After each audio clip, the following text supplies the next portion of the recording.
Welcome to GAEL Unscripted, where leadership meets learning and real conversations drive real impact. I'm Ben Wiggins, Executive Director of GAEL. Join us as we go beyond the headlines with Georgia's top education leaders. Let's elevate the conversation.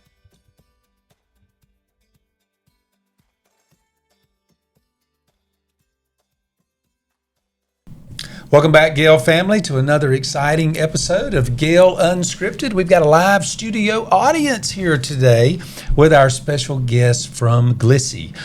Many of you GAEL members may know a lot about GLISI. Some of you, you may not be as familiar, or this may be your first opportunity. So we have two great guests today. I'm going to let each of you introduce yourselves and maybe tell us a little bit something about yourselves and maybe how you got involved with GLISI. Absolutely. Who wants to go first? Well, we'll Take jump it away. in. We'll jump in over here. Sounds like Leslie Hazle, wants Bussey. to go first. Yes, CEO, Executive Director. I like a lot of folks, I think, who we find in our ecosystem. Somehow that middle grades experience is the fire that forged me. And I started as a teacher of middle grade students of English and Social Studies. And I didn't know you taught middle school. Yeah, you got street credit with me. Right? You just went way up. That's the fire. It's the fire. And once you can make it through there, yep, you got that special kind of crazy. And so we bring that to the work of growing leaders. It's awesome. And I'm Jennie Welch. I'm GLISI's Chief Strategy Officer. I've been with GLISI for 15 years, and I ended up there, quite honestly, by accident.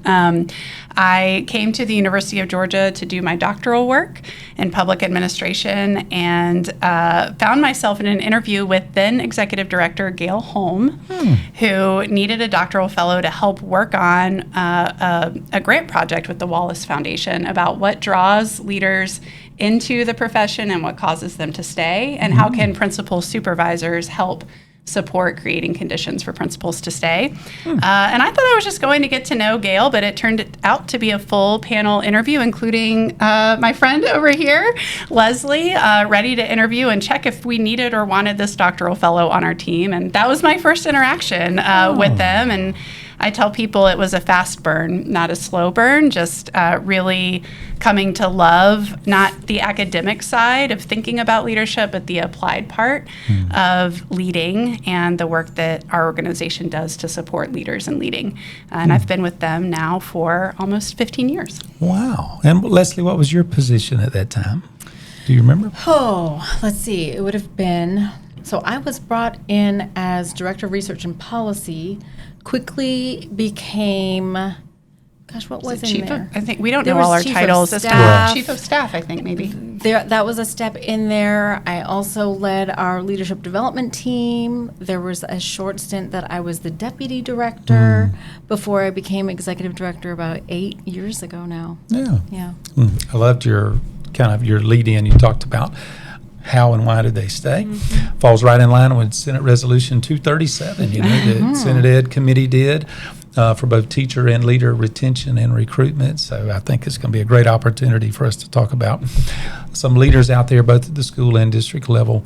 That's on the forefront of everyone's mind, how GLISI can help with that. Absolutely. So let's jump right in, or maybe let's talk about this first. Some people out there may have, if they're not well-versed in GLISI, they may have had a small introduction with GLISI, maybe if they've done their strategic planning session with GSBA. Why don't you talk about that a little bit? As what is GLISI's role in that? Because some of them may be some of their first encounters with GLISI. Sure, I'll jump in on that. We have had a longstanding partnership with the Georgia School Boards Association in supporting strategic planning all around the state. And that partnership across my tenure, I don't know the origin story, but I know for at least as long as I've been at GLISI has really looked like their team doing really a fantastic job of bringing the board and a community together to think about the priorities that are most important from the community perspective about what school can be.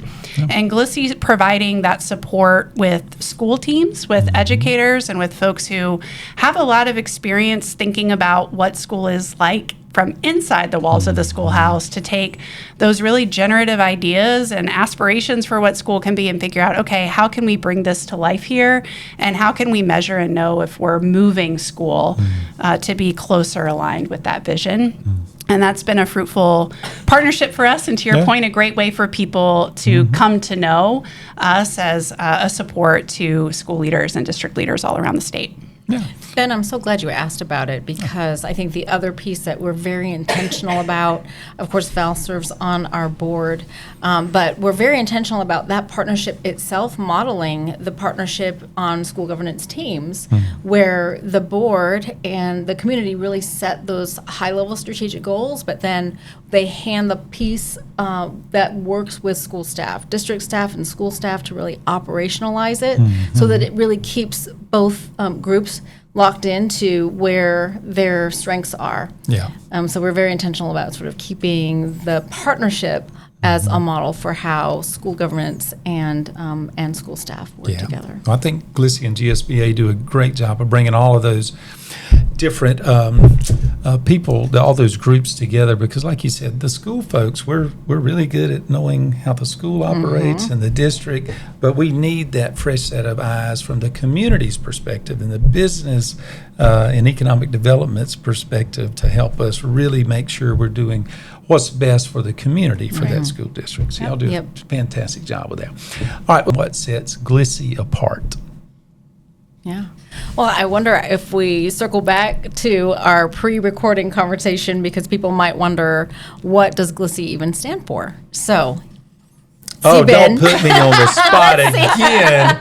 Well, I'll help you out. I'll help you out. I've got the first two letters and the last two letters for sure. All right. Georgia Leadership. And the last two, Institute for School Improvement. You nailed it. Absolutely. That middle I was giving me problem. I knew when you said that, I thought, she is going to ask me this question. Ever the teacher. But but you anyway, did great. You got did it. great. At least an So 80. GLISI stands for Georgia Leadership Institute for School Improvement, a mouthful. We are a nonprofit organization. We're celebrating our 25th year in operation this year in 2006. We were born through the dream of then Governor Roy Barnes, and he thought about where is the most impactful lever that he could leave as a state leader for his legacy, and looked at the role that school principals in particular, but education leaders across the board play in wide scale impact and change. And so that was the impetus for our coming to life. And we've gone through several iterations as an organization, but we are now an independent nonprofit.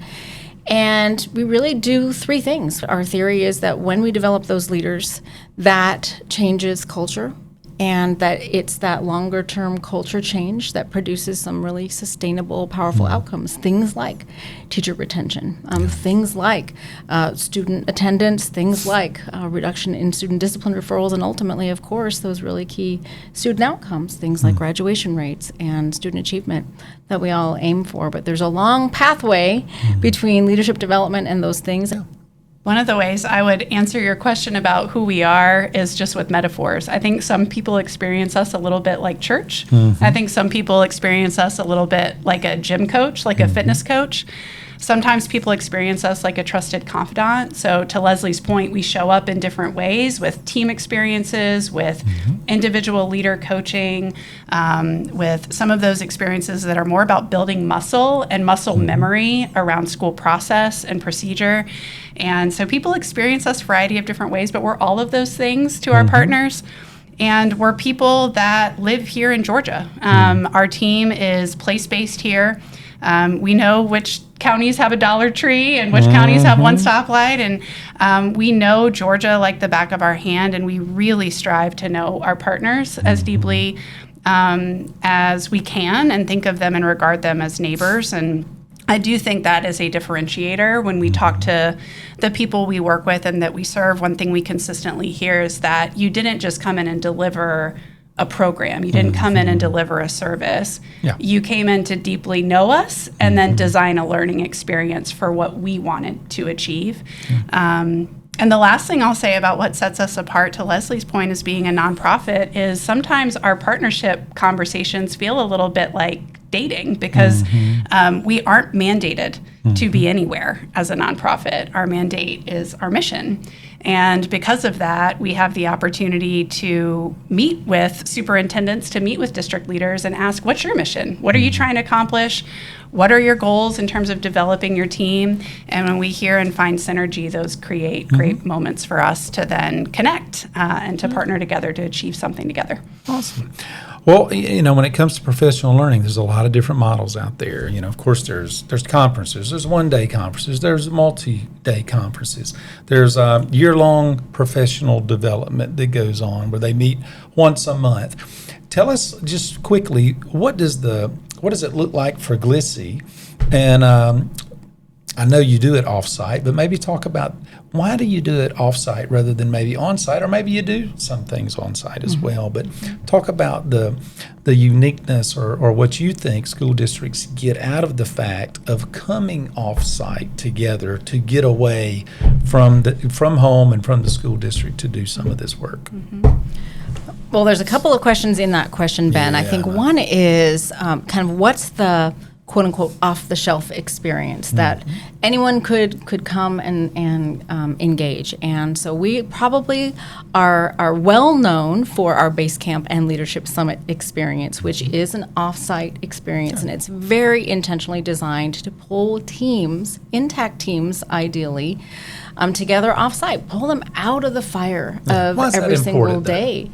Well, I think that most of us are stuck in this sort of nervous system flood of reactivity, and there's really no space in the day-to-day fire drill for the kinds of generative thinking, the kinds of vision casting, the kinds of relationship connections, deep trust, not just I can ask about your wife and your dog and your kids, but really understand what makes you tick, what drove you to enter this profession, what's the thing that's going to really set you on fire so that we can put you on that seat on the bus and activate kind of our group and optimize. So I think that's we're kind of trying to move past survival, right? And really think about how do we position school teams and community teams, not just inside school, but recognizing that leadership across a community. As a superintendent, right, you can appreciate it's not just y'all inside the schoolhouse, but if you have the partnerships and can share a common language and share experience with the head of your chamber, with your other economic development organizations, your higher ed partners, even your private and charter school partners in the community, healthcare, your electeds, that all of those folks create an ecosystem that can either hinder your students' and families' success, or if working together can really tremendously open some doors. And so that kind of thinking that's a little bit more outside the box and maybe challenging some ways that things have always been done is easier when your physical environment is a little bit different. Yeah. The other thing I'll add is that, Jack Welch of GE long ago, he was accused of really mishandling a lot of investment because he built these really robust kind of leadership development facilities for these upcoming executives. And his argument for that was, and of course they were proper conference tables and chairs like these, right? And windows, right? Instead of cinder block. And people were saying, why are you doing this for these people who aren't even executives? And he said, because we need them to feel like executives in order to act like executives. And I think pulling people off site restores that full capacity of humanity, gets you out of that reactive state. And that's why there's a lot of intention, not just to getting you off site to any place. We are really intentional about thinking about which of the many, many beautiful sites in Georgia we could bring people to that might most sort of bring you into that state of creativity and generativity. So it's not just driving up, but a place that might have a lot more opportunities to be outdoors, to walk, to climb a mountain. And so those are very intentional design features. Yeah. Well, I think it's important when those leaders and those school leadership teams can leave their community. Because if you try to do training on site, you're just too close. Your phone's going off nonstop. Your emails are going off, just like Leslie's right now. But you can't get away. And if you're still there on site doing training, your spouse is texting you, don't forget to pick up the kids, don't forget. And when you go off, there's something magical that happens. You're able to disconnect to some level and really focus on the work. So I think that's a strength. I'll say just to add to what Leslie was naming about Basecamp and Leadership Summit, I've been with GLISI now for, like I mentioned, over 15 years. Every single year I go to Basecamp and Leadership Summit, I hear or speak directly with somebody who has said this is the first time. And so to Leslie's point about Jack Welch, just creating an opportunity for people to leave home and to learn together, to break bread together, to work on something hard together, that is we create a sticky memory. And when we think about learning, the last time you really learned something new, you probably were a little bit outside of your comfort zone. And so that is for sure a part of the calculus. We do work in district, but that work looks less like a residential training experience. That work looks like we are coming in to support a cohort of aspiring leaders over a year-long experience to develop their capacity.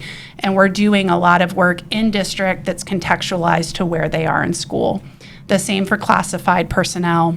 So there is work that we're doing, strategic planning. We're not moving off-site, right? We're there and we're embedded. And so depending on the nature of the work is how we think about the location for where we are. All right. Tell us about your impact. What has been some lasting changes you've noticed for the leaders and the districts that you support? I would, there's levels, and you all do a lot of professional learning here. I'm sure you think a lot about things like the Kirkpatrick 5 level, right? And so I'm going to start where I think a lot of us locate where our hearts are, our aspirations are, and that is sort of at that level 5 impact. Ooh. And we look at things like graduation rates. We look at things like I said earlier, student attendance and discipline referrals. And one of the things that we persistently see when we pull those districts in Georgia who have a pattern of partnership with us, so we're not just looking at somebody who came in with us for sort of 5 days, but when we look at those districts that have a pattern of partnership, and we look at the trends in their graduation rates. Our graduation rate is 6 points higher than the state average when you average our GLISI partners. House Bill 1009 has been passed, and middle school students can't have it. And now high school Can legislators they're going to get you, pass Leslie. a legislation that limits cell phone use for all adults? Scale members, these are leaders reaching out to Leslie because they need her. That's true. That's what's happening right now. True. But as I was saying, those graduation rates do exceed the state average, but what gets us really excited is those students and families who most depend on public education to be the bridge to opportunity are the ones that you see even larger gaps closed for in GLISI districts. So you've got our African American students, our Hispanic students who are speaking English as a second language. Those are the students that you see substantial gains that far exceed the state average. And so those are points of significant pride for us. But I think then you start working backwards on that Kilpatrick kind of impact, and we do see really substantial changes in culture. And so thinking about things like teacher retention, to go back to your open, Ben, in our programs that are focused on aspiring leaders or specifically at the school leader level, we see a substantial kind of outperformance of the state average on intent to stay. So thinking about that page survey that's been done and looking at the sort of the grim the outlook that I think teachers have painted, we have 95% of the teachers in schools where GLISI leaders have completed our Aspiring Leaders program are reporting an intent to stay for 3 or more years compared to that 88% average. So we're really proud of that. We hear that 77% of teachers in the schools led by our retained leaders. So we've got a program that's aimed at developing leaders' social emotional muscle Teachers are reporting immediately a 77% improvement in their job satisfaction. We see fewer chronically absent students in those schools. So there's really some encouraging data to suggest that the first round pass, but that districts and participants share with us, which is they loved it. Right? I'm sure this is what you get too, because it's a hard job. You pull people out, you feed them a little bit, it feels good. But some transfer that seems to be happening that's taking root in the way adults are changing their behavior, and that's having longer term effects on student outcomes. That's awesome. Because people don't leave jobs, they leave Leaders. leaders. That's right. Yep. Speaking of leaders, tell us maybe some things that school and district leaders have shared with you all at GLISI that they've really gotten out of being involved with GLISI, whether it's for them personally or for their school or district or for their teachers. What are some things they've shared with you? I have recency bias, as my friends and colleagues know, so I'll speak just from this past week. We're doing some work in Greene County right now to support them in building a portrait of a graduate. And the way we've approached that work has really been about how could we get as creative as we possibly could be about hearing from people we might not otherwise hear from if we just host a community night or an engagement session. And thinking about the sorts of things we would ask in order to better understand what they hope for out of school. And so I'll just give two examples. We invited students to actually draw a portrait of themselves as young adults. Where did they want to be? What were they hopeful to be able to do? And then we asked them to think about what does that mean that you need to start developing, not just in terms of what you know, but your skills in school right now. And then we had members of that leadership team who are employees of Greene County School System actually go out and do what we call an empathy interview, where the purpose of it isn't just to sort of screen or to judge or to make an assessment or a judgment of somebody, but to just better understand what's your experience like as a parent, as a small business owner here, as a member of our board. And it was those data that we then brought back to educators to say, this is the experience that people are having. How can we begin to start to think about making it better? And just got off the phone with their superintendent this week who said that conversation that we've been able to begin to have it's of course about the portrait, but it's about the way we're getting there. Those data are changing the sorts of conversations that are happening about what the student experience of school could be. It can be more engaging, it can be more relevant, it can be more hands-on, it can be more workforce aligned. And so that is an example of just right now in this moment, the way people are thinking about what learning can be, just shifting incrementally in ways that I know are going to have an impact on students. Wow. I think there's three things that I most love to hear. And it really speaks to when I realized as a middle grades teacher that my jam was not middle grade students, it was actually the adults. And I really am here for those leaders and teachers who got into education for a long time ago, generally for the same reason, to make a difference in a young person's life. And somewhere along the line, the light goes out in their eyes, right? And one of my favorite things to see is that fire has been rekindled and that they say that they believe they can make a difference again. And it's not just because they personally are inspired, it's because they look around them and they don't feel alone. They know that they can count on a team, they have a shared vision, and so there's some efficacy and confidence that hope could be realized. So that kind of resurrection, really appropriate in the season, is one of the most inspiring things. But I also hear a lot of people say, for the very first time, I see myself as a leader. Because oftentimes what we're doing is we're developing leaders alongside teachers. We love to develop intact teams. And it has such a powerful effect for a young teacher to see a district office leader show up in a learning stance and say, I don't have all the answers. And so when we say to create a classroom environment where our students are safe to take risks, where they can be generative in their thinking, that we're walking that talk first as adults. And I think for teachers to say, wow, I'm not just a teacher, right? I am an important part of this work. And so I now can see myself as a leader.